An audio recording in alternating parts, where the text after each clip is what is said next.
Jay Sri Radheshyam and welcome. Today we start a new journey in the channel because we will read one of the most interesting books I have been reading. One underground classic wrote by my very dear Vraj Gopal Agarwal. The book is called From GOURANG to GOURANG Das, a devotional panorama of 5 centuries.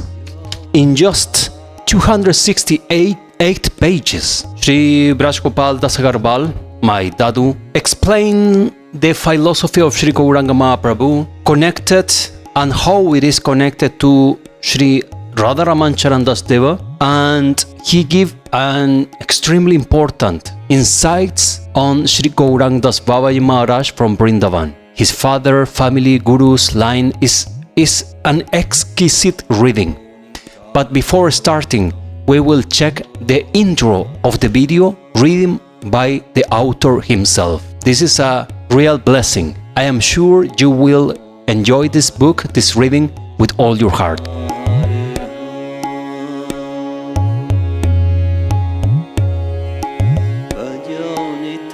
From Gaurang to Gaurang Das. Preface. From Gaurang to Gaurang Das is a direct line. We may call it a railway track from Navadvip to Vrindavan. The journey starts at Navadvip and terminates at Vrindavan. The train passes through a number of junctions. It is quite a long journey, no doubt, but I learnt from the privileged passengers who had covered all that distance that the journey was very convenient and comfortable. I didn't catch the train at the starting point. I boarded it at the fag end of the journey. The joy, the ease, and the satisfaction, however, that I had made me believe the truth of their experience. Strange are the ways of God, they say. Navadvip is far away from Vrindavan, but the planning of the Navadvip establishment was made here at Vrindavan. Many of us do not know that Navadvip really originates from the sacred bushes of Vrindavan. The readers will find it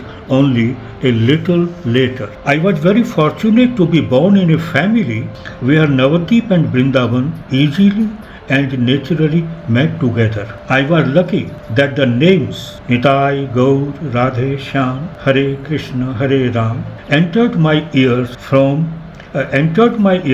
when I was just a toddler. I am over 80 now, but my attachment to Lord Gauranga and his messengers has never been diminished. The present book proves that. I actually felt the need of such a book that inclusively and in as condensed a way as possible acquainted the readers with Lord Gauranga and some of those who carried on his universal religion. They were Nityananda Prabhu, Advaita Prabhu, the 6 Goswamis, Srinivas Acharya, Thakur Narottam, Shyamananda Prabhu, the great saint Sri Radha Raman Charan Das, Purish Bade Baba, Bade Baba's able successor Ram Das Babaji Maharaj, and my Guru Maharaj Shripad Gaurang Das of Vrindavan at the end.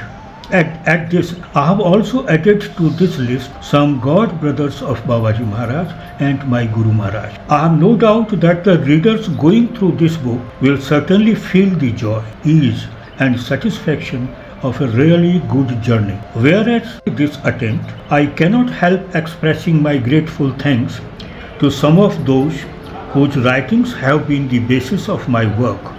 They are Shriyut Jay Sri Radheshyam, Ek Chakra, Shri Haricharan Das Patwadi, Dr. Lakshmikant Sukul and Dr. K.C. Saha Kolkata, and Shri Vijay Krishna Chattopadhyay Kolkata. I also remember some of my well-wishers and knew they are Santaramji, B.R. Guptaji, Shri Mohan Chandra, Dr. Gaur Gopal, Dr. P.P. Bhatt, Dr. Jeevan Singh, Nirmalaji, Vipinji, Nitai Bhai, Chandra Mohanji, विशाल भाई, Ram Avtar ji, Prabhat ji, Sushil ji, Upma ji, doctor Nisha, Nupur ji, Vijay Lakshmi, doctor Saras, Ashutosh ji, Purnima ji, Varsha ji, Meera ji, Shri R K Bose, Braj Dulal ji,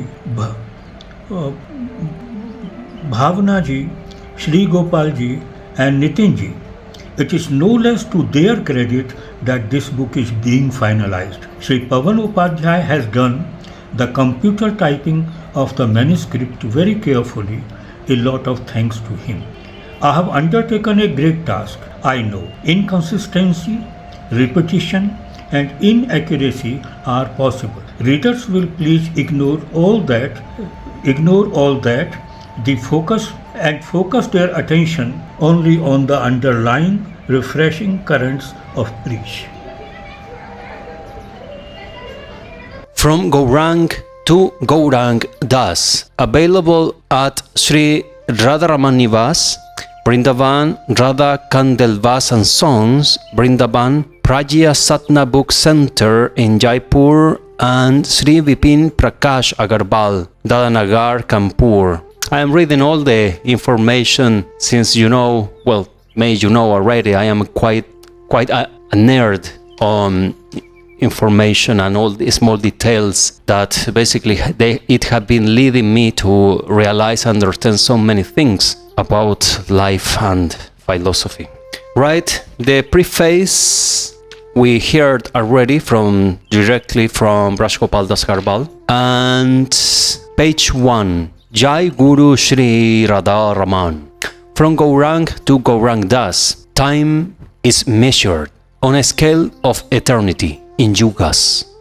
There are 4 Satya, Tetra, Vapara and Kali. Satya consists of 171,728,000 years. Tetra or Treta Yuga of 1,296,000 years. Vapara Yuga 864,000 years and Kali 432,000 years. This unit of the 4 yugas is called the Chaturyugi. One Chaturyugi thus means the vast span of 4,320,000 years, 4,320 years.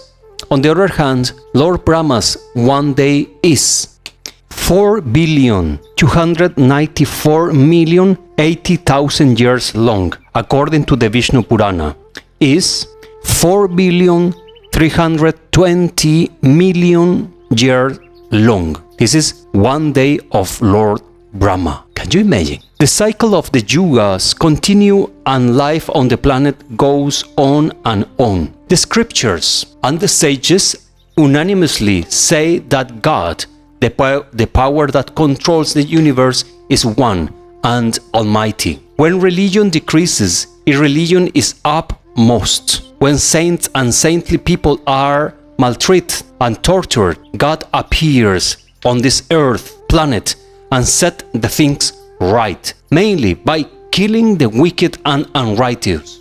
Actually, God does not come himself. He incarnates in various other forms, having his powers, glories, and capacities as need. The scriptures call these incarnations avatar, some of whom are Matsya, Varaha, Vaman, Nrisingha. God himself does come as a human being, but rarely, very rarely.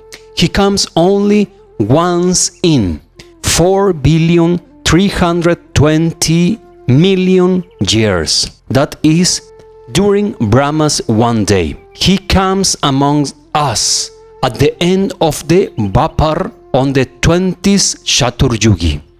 Lord Krishna is this almighty, this one almighty God. Krishna's tu Bhagavan Swayam, Bhagavatam 1.3.28. He appears before us in the last Vapar Yuga, more than 5,000 years back. His Leela, divine pastimes, are well known. Lifting and keeping the mountain of Govardhan on his little finger continuously for a week, singing and dancing with the divine Vraj gopis, killing Kansa and the embodiment of terror and evil kings, teaching Arjuna the Gita and guiding the Pandavas in the battle of Kurukshetra, ruling Dwarka as his Majesty Dwarkadish. These are only a few remarkable Leelas of Lord Krishna. Then one day Lord Krishna wound up his Leela on this earth and returned to his Nityadam permanent abode. One day He was very thoughtful. He began to reflect thus, I am the center of the creation. All animate and inanimate things, all living beings, gods, and human beings, for that feel attracted toward me. But how strange, rather, the crown of the gopis, on the strength of her love, constantly attracts me. Her love for me is so strong and powerful that it makes me dance, as it were, just as a dance master makes his student dance. When she looks at me, this love gradually increases, and her increasing love makes my charm grow. My charm and her love seems to compete with each other,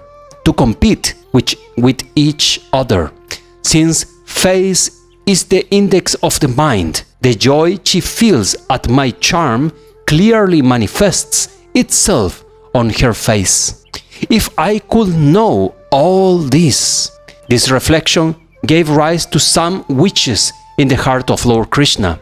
He continues to reflect, I do not know what my charm is, how bewitching and magical it is. I do not know what Radha's love for me is, how irresistible, how unfathomable.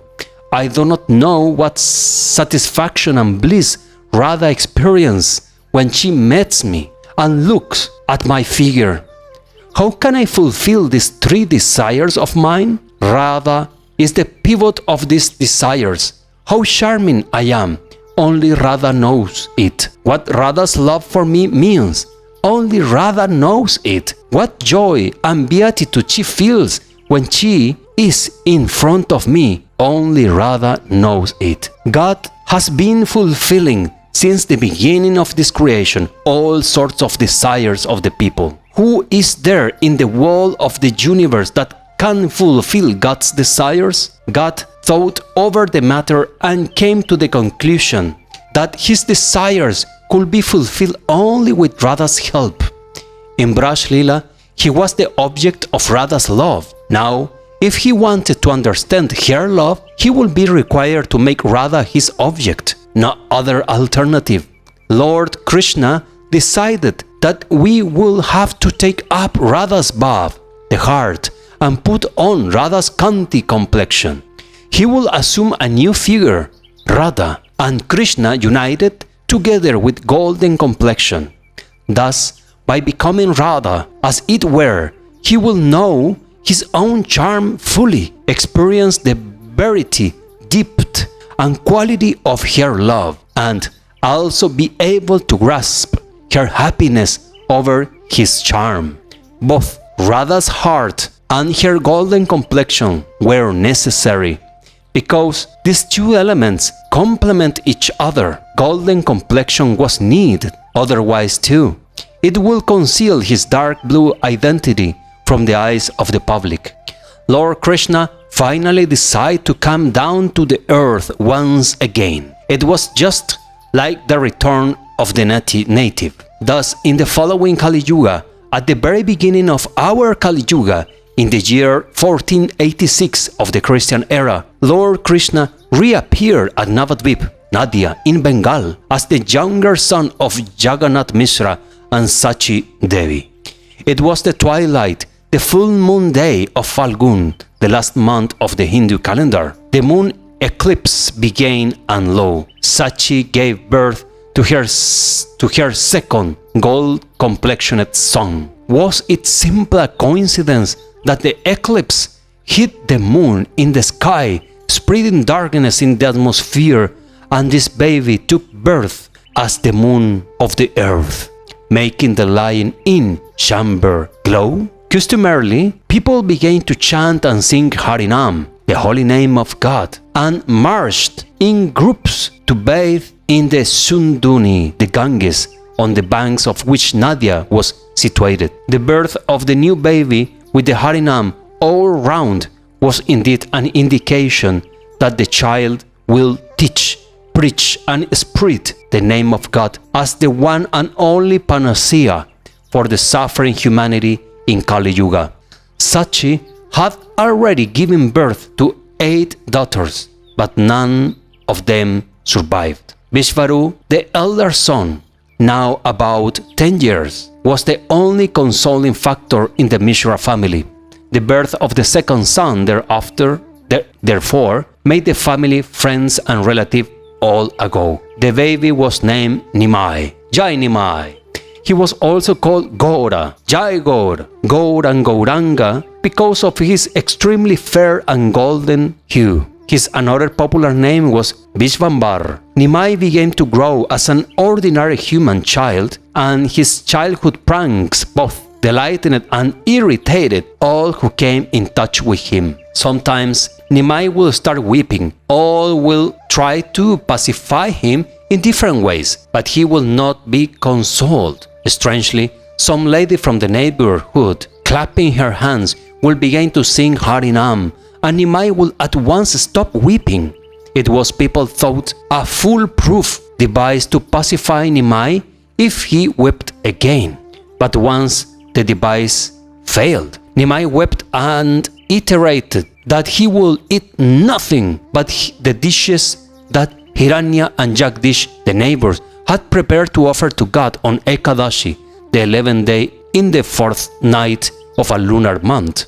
A small boy, after all, how did Nimai know that it was Ekadashi that day, and the two neighbors had prepared special edibles for the Ekadashi fast? Well, when Hiranya and Jagdish came to know about Nimai's demand, they thought that through Nimai, Gopal, Lord Krishna, himself was demanding their dishes. They offered the things to him, and he was pacified. When Nimai was about 5 years old, he urinated in the dish as Murari Gupta began to eat his meal. It was not without purpose. Murari was much older than Nimai and a friend of Jagannath Mishra. He practiced Ayurveda and believed in Advaitavad, monotheism. Advaitavad, monotheism, also we can say it impersonalism.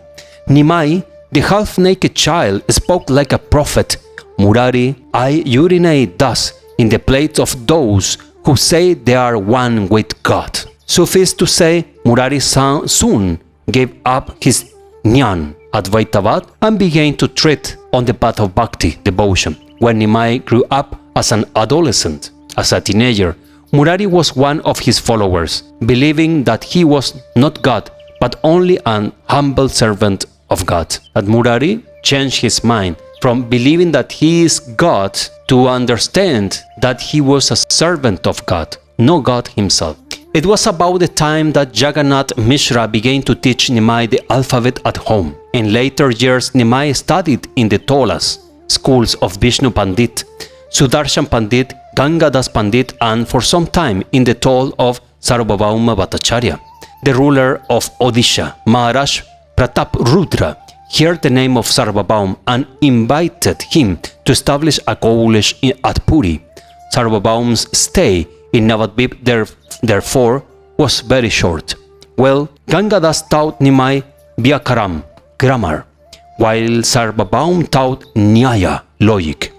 Since Nimai was extraordinarily brilliant, his teachers felt proud of him. Much older students than Nimai were there in the class, but he surpassed them all in wit and intelligence. Nimai wrote a Vyakaram Tika, a commentary on Sanskrit grammar, which spread his name even in the far east of Bengal. He also prepared the Nyaya manuscript, but it did not exist. Actually, one of his class fellows, Raghunath Shiromani, was also writing a book on Nyaya, and his dream was to be the best logician in the world. One day, while going across the river, sitting in a boat, Nimai read out his manuscript at the request of Raghunath. The latter felt very upset and realized that in comparison with Nimai's writing, his own work will undoubtedly be far inferior and his dream will be shattered. Nimai at once read his mind and, being so large-hearted and friendly, threw the pages of his own manuscript into the river. He will give up anything mundane, name, fame, pomp and glory for the happiness of a friend. Today, Raghunath is known for his remarkable book DDT all over the world. So here we see that the Raghunath, friend of Nimai from the school friends, book under the name of Deep Deity is worldwide a renowned manuscript on Nyaya, philosophy. But this was way inferior to Nimai's Pandit work. So can you imagine what work it was? And somehow, due to this scene, we don't have any writing from Sri Gauranga Mahaprabhu. Alright. Nimai's fame as a great scholar was rising day by day, but unfortunately, his elder brother and father could not witness it. Vishvarup left home, became an ascetic and got the name of Shankara Rania. Jagannath Mishra, on the other hand, left this material world and entered Nityadam, God's eternal abode. Soon after completing his education, Nimai started his own tol. He was known as Nimai Pandit, learned teacher. Jai Nimai, Jai Nimai. By tomorrow we will continue with this book. Have been really exciting to read and to get back to this book that I have been reading actually several times, and was this very book the one who introduced me to Sri Vraj Gopal Das Agarwal and his work.